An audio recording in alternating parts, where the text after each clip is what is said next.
Here is the front panel of Elena's card. As you can see here, the focal point is the house, and so that's what I'm going to be working with.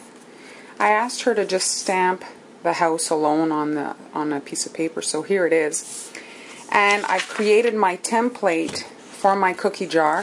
What I did is I cut a piece of paper that was the height of the jar, and then I slipped it inside the jar to get kind of a floor plan of the jar to see how many cookies and how I would place them and all that. And so maybe I suggest you do that just to kind of prepare your jar so you can create a nice scene. And so I decided on 3 houses. So the 3 houses will be the center focal point of the cookie jar. When hand cutting a cookie, it's important to have very cold dough. So here I rolled some cookie dough and put it on a cookie sheet and threw it in the freezer. Placed it in the freezer. And now this is just a piece of paper with the design that I want. And I'm taking an X-Acto knife and I'm able to trim it out without too much stretching or warping because it's frozen. Also, the actual cutting is much sharper. If you do it with soft dough, it creates all kinds of really not a nice line on the edge. So as you can see here, it's perfect. So it's important to have very chilled dough. I'm working on the Christmas trees. I've got Moss Green by Wilton and a 2-tip. These are very small cookies, and you don't need a bigger tip than this, and it's the only way really to get the edges nice. You have to work in a small tip to get your detail. So I wanted it kind of a light color to match the card. Soft tones. And so outline and flood all at once and let it heal. For the snowflakes, I wanted to replicate a night sky, snowing at night. So I've got some icing delphinium blue, the color Wilton, and I'm dunking the cookies in a somewhat runny icing. I'm pulling them off and rubbing the excess on the side of the bowl. And with a paintbrush, I'm just pushing it to make sure it got everywhere. And I just want a light, just to get some color on it. And that's it. I decided to go with charcoal gray instead of jet black. I usually do them black, so let me zoom in here. So all I'm doing is a straight line across.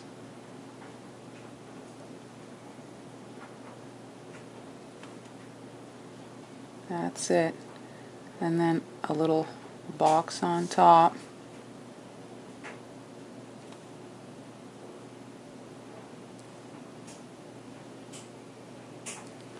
Simple as that. And then gently fill that. You don't want to get it too full and have it fall off the cookie and create too much of a bump on it. It's going to be pressed up against the glass of the jar, so it should be somewhat flat. The next step of our snowman, just create a ball here at the base of him or her. It's as simple as that. The next step of these snowmen is their heads. So since the hat had some time to crust, now you can come and create a dot here. Make his head. I find it works better if you do the hat first. Alright, the last touch on our snowman, and then we're done. We can leave these dry overnight. Come back to them tomorrow. Is the body. So we're just gonna do a dot that will connect the head to the base. So almost done. I'm only going to need 3 for the jar, but I always make extra to practice on, and in case something messes up, you're always better to have spares than to have to remake them completely. So now just run through them and fill them up. If you want, you can use a toothpick or this whatever stick you have to spread out your icing. You really, for this project, you don't want a lot of icing on the cookies. We're trying to keep them as flat as possible. For the last cookie is the star. I've got some gold Americolor in my icing, and I'm dunking these as well. I don't want to bother with piping. There's no detail, and it's not necessary. You'll give you the ability to work a bit faster. There we go, just to make sure it gets to the edges. And there we go.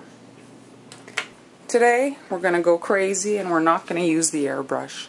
I'm going to be coloring these cookies with luster dust. This particular luster dust is Teal by CK, and I'm using a dry brush. Important to use a dry brush because it'll give it more of like a soft blush around the edges, as opposed to if you add some vodka, it creates more of a sharp line. And I'm just adding the luster dust on the edges of the snowflake here, just on the outer edges, and rubbing it on. And you can do it maybe just when your brush is kind of clean over the rest, just to get the shine on the whole surface. Now I'm doing my Christmas tree. I have CK again, super green, luster dust again with the shine.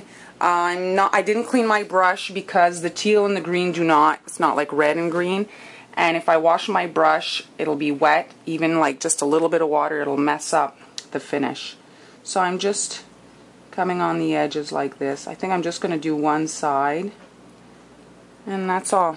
Just give it a little bit of a shading along the edge. There you go. Gold is looks gold when you look at it, but when you actually put it on stuff, it seems a little washed out, especially when you're not using vodka in it to intensify the color. So I really recommend that you get yourself some Aztec gold. This gold, if I put them next to each other, you can see it's just so deep and rich. If any of you have ever seen my Valentine's Day heart that I did that lock, that's how I got that gold. And so if you mix the two, you'll usually get a really nice rich color. So here I'm just touching one side of the star and rotating just to give it a little bit of an interest on it. And then you can dust it off, and that's it. Got the snowman here, and I've got my food doodlers. I've got brown, black, and orange. I'm not even going to bother trying to do this in icing. It's not worth it. So just dot the eyes. Be careful not to damage the surface. Just lightly touch it. There we go. And now some buttons. And orange. This little carrot nose. And now the brown. I like to add his little branch arms. And there we go. My trick when I don't want to color icing and I want to add a bit of color. So here's my snowman. I've got some blue sanding sugar right here. And he's the only snowman in the whole jar. And I'd have to mix icing for his scarf, which there's no way I'm doing. So here I'm just doing a fat line across his neck, along the side of him here, in between his arm and his buttons. And then I'm dunking him in the blue sanding sugar. And then with a toothpick I can kind of remove the little particles that stuck, let's say, to the marker that was wet. And there we go. He has his scarf. It's blue. I get the color, a little bit of shine. Now I have the house template that I was working on, and I've cut out the door, the windows, and the actual little top roof section here. I just cut out that little line, and I cut to the very closest edge of the outline of the house. I'm going to try to continue and not touch my airbrush. You have no idea how hard that is. So here for the windows, I've got my food doodler, and I'm simply outlining the outer edge of the window with the blue marker. I'm not coloring in the whole thing.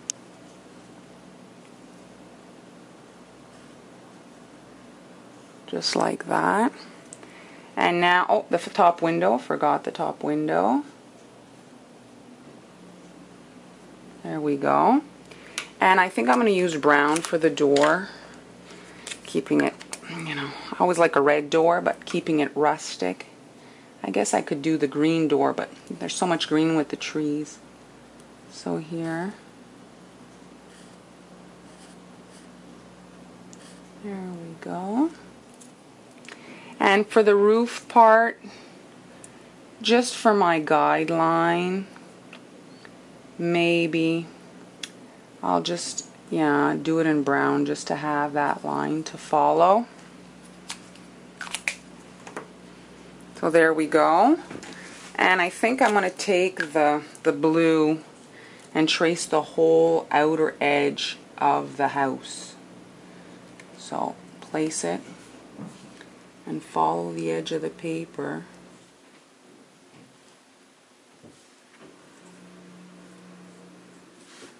There we go. Yourself a brush that's somewhat pointed like that, and I have a bit of vodka in a little container here next to me, and I'm working on a paper towel to be able to dab the excess vodka, and I'm just coming in and softening my outline that I did. I don't want it to look too marker-ish, you know, and then I'm adding, like, pulling it towards the outside to get that edge kind of bluish. There we go. Gives it kind of a watered, painted effect. And here at the bottom. And the vodka causes the marker, like, it'll dry very quickly. It won't mess up the surface of your cookie. There we go. It's giving it just a nice little blue touch.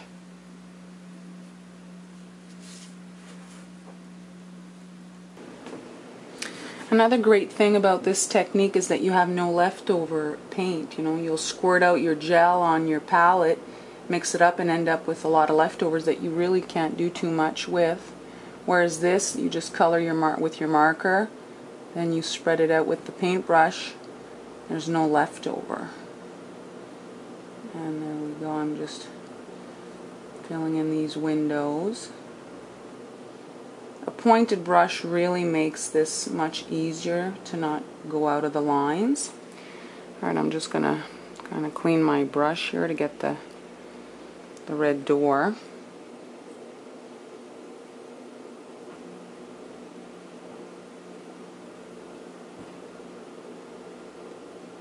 There. Looks nice, not too bright. Decorate the snowflakes. So I've got a 1.5 tip in my piping bag. So I'm squeezing a dot, pulling across, squeezing a dot. Pressure, stop, then pressure, pressure, pull across, and then again. Same thing with these little triangles, these little V's.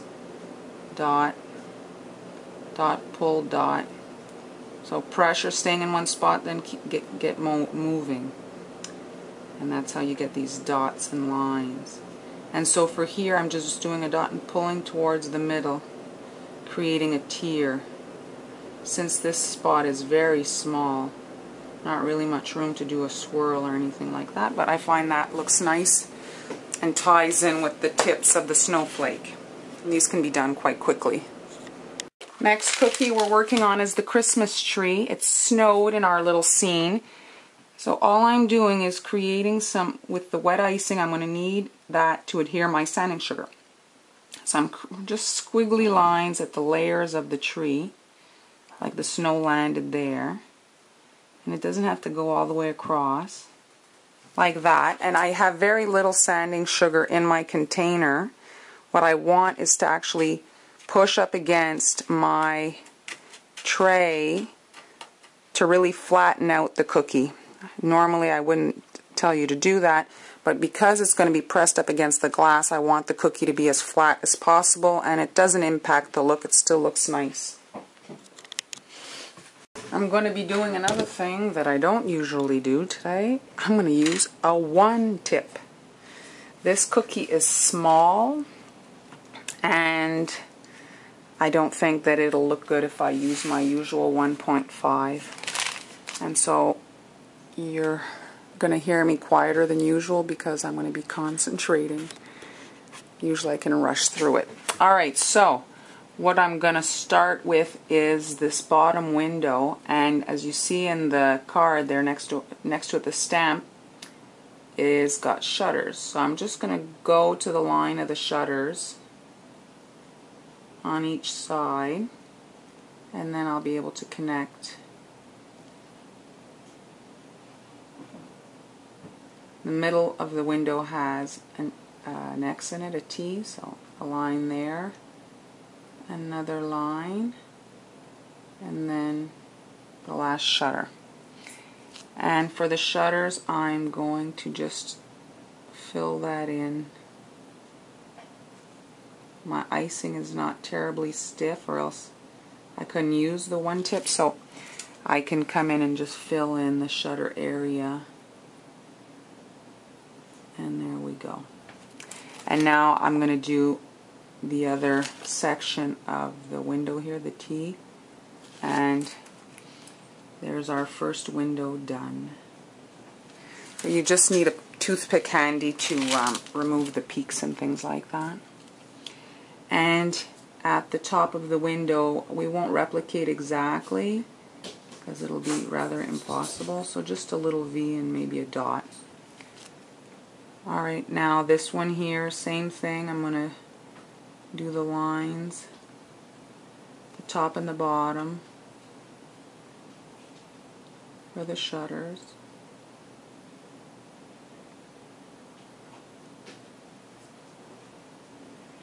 The trick of when you're doing such a detailed cookie is don't do a lot of them. They're accents.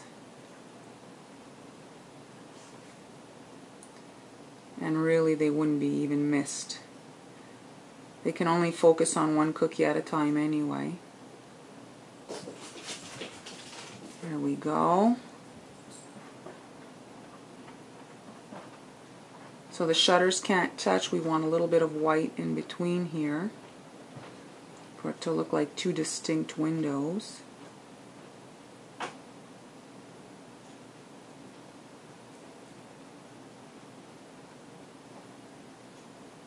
You can see the marker windows. It looks almost like there's frost or something, or a glow to them.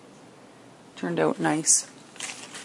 I like the way that that watercolor look in the windows. Alright, so the windows are done. We're going to do the little detail at the top of the windows. Little dot. And there we go. Alright, the top window does not have a shutter. It is divided in 3. So I'm just going to break it up and then connect. And then the middle one. Whoops. It was still connected to my tip. I could reposition. Now as I see this, it's still like elevated. It's not connecting to the cookie. And so you need to kind of push it in, or else once it's pressed up against the glass, you might get some broken royal icing. So just make sure it's touching down onto the actual cookie. And now I'm going to do the line for the roof right here, and then one in between of those 2 lines, the window to the roof line there, to create that triangle around the window, that shape around the window. So there we go. That's where that marking from the stencil comes in handy. Then you can come in and do a second line just for a little detail.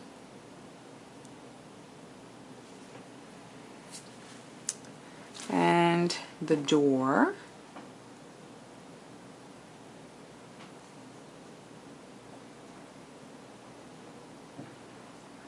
There we go. Has the same detail above. Maybe a doorknob. And the bottom of the house. Oh, I'm going to let that dry, okay? I'm not going to touch it. Let it dry. And we'll address it in a moment.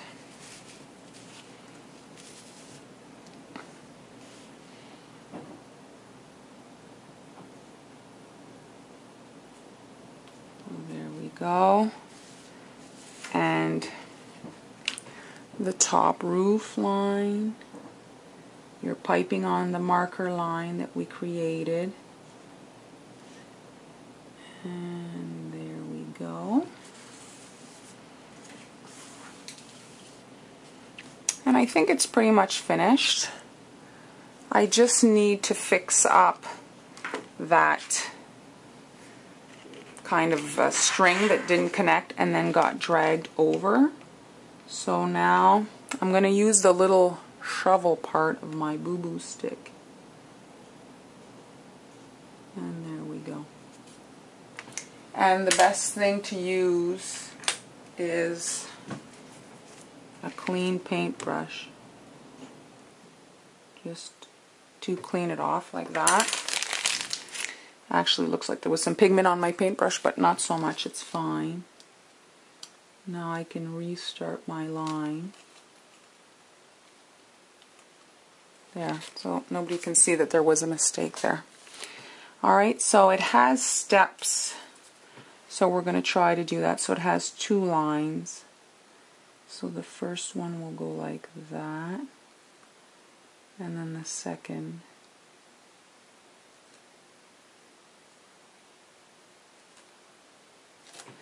So when they step out of the house, there's something to walk on. So my dilemma here is the roof.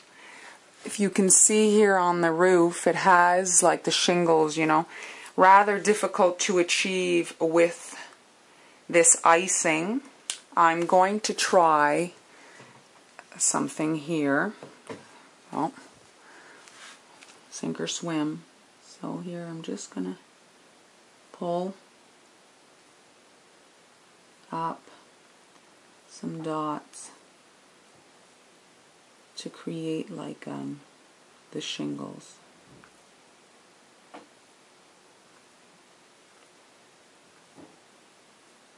Doesn't look too bad. It'll get tricky as we get closer to the edge of the cookie.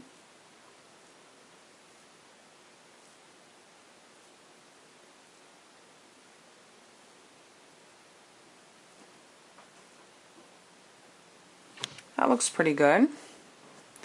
And now here in this, just do dots. Because we really don't have any room to pull up. And at the end of the day, that's what it is dots without the drag. So if we get here, we can drag again.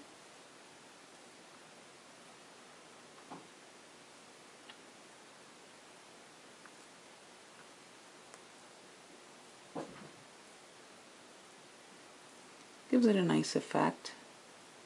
Kind of mimics the shingles.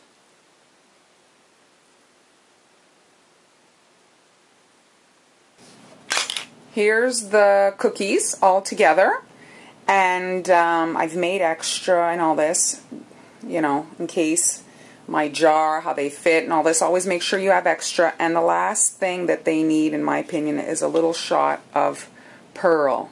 And this is my preferred product. This is what I started using before I got my airbrush. This is by PME, the same company that everybody loves their piping tips. They sell spray. And this, I don't know, the can I think costs like $10. I'll link it all up to the blog so you can find it. I don't even know if there's anything in here. I've had it for a million years. I'm going to shoot here. Yeah, it's coming out. So I'm going to dust these on with, as promised, no airbrush. I'm using this can of PME luster dust, and I'm shining up my cookies. And there we go. They're just as beautiful as if I used my airbrush. Can I zoom into the houses here so you can see the shine on them? Here on everything. Can you see the pearl on the white? On the gold. And the other thing that this PME spray does, same thing with the airbrush, is it like seals the powder that was put on them. See, the gold ones had that luster dust that I put on. It'll seal everything in place. I'm going to fill the cookie jar. So first you need a jar. The jar should have a sharp corner so they sit nicely. The cookies can sit nicely at the bottom. Next I have a piece here of acetate that I've cut slightly shorter than the jar. And this is what's going to actually hold the cookies facing outwardly towards, you know, for the decoration to look nice. So you can tilt it a bit so that it holds. I want to have the snowman and some Christmas trees facing out. So now get your acetate in there because it's just going to facilitate things holding. So roll it smaller than the mouth of the jar, okay? And then you'll be able to put it in there. And that's what's actually going to hold everything outward. It was going much better off camera, I have to tell you. Alright, there we go. So now this is going to just pry them against the glass and they won't fall anymore, or at least less. So there's my snowman. So next to him we need a Christmas tree as well. So I'm doing trees all around. As you put the cookies in, the acetate will, the circle gets smaller in there, and that's going to hold the cookies all the way up. So now that I've got my Christmas trees in, I'm going to drop my snowflake in. So let me just show you, see? And because of that acetate, it's holding it in place, so I can just drop that in.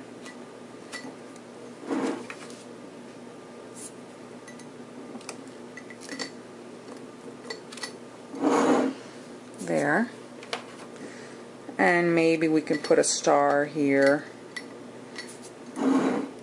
And just whichever you want to put in, you know. Switch it up.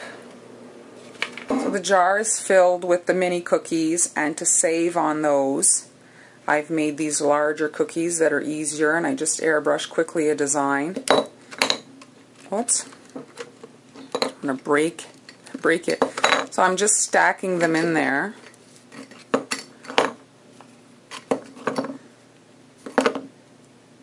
This cookie's actually not very big.